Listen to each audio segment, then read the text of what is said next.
Hi guys, this is Axon from African Drone Voice. So I'm with Mr. Tavis Sartin, the Global Marketing Manager for Drone Fund, the world's biggest drone investment fund. What inspired you to enter into the drone industry, Tavis? Axon, thank you. Very good to be here. My path to the drone industry was a little circuitous.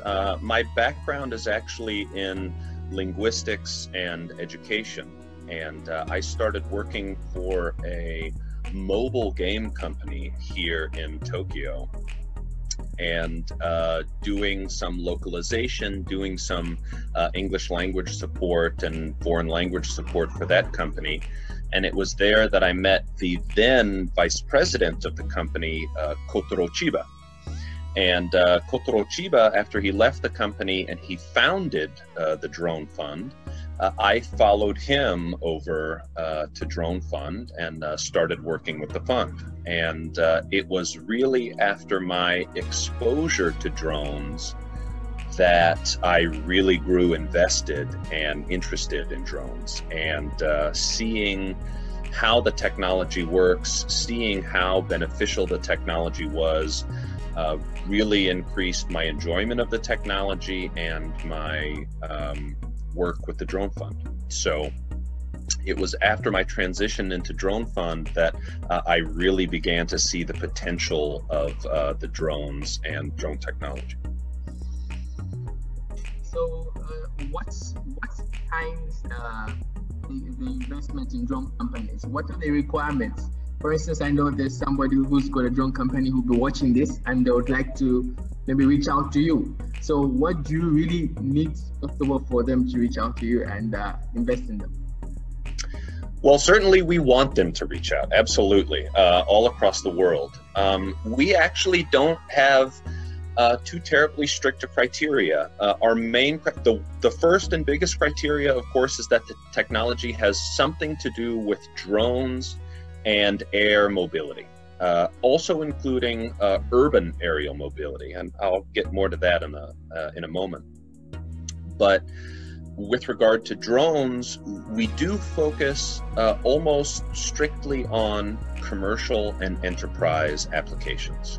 We typically do not invest in recreational or consumer and prosumer drones, mostly commercial and enterprise drones. So that's kind of the biggest and single most criteria. Other than that, we invest across the entire spectrum. And you already mentioned on one end of the spectrum is the ultra heavy lift eVTOL cargo drones, like Saberwing is the company. And on the complete opposite end of the hardware spectrum are very, very small, non-GPS LiDAR drones that function in tight, narrow environments. And then on the complete opposite end of the spectrum is the software as a service, data as a service, and drone enabling technologies. So whether that's an integrated solutions provider like Aerodyne out of Malaysia, or Metro Weather, a Japanese company that specializes in LiDAR technology that measures atmospheric wind conditions.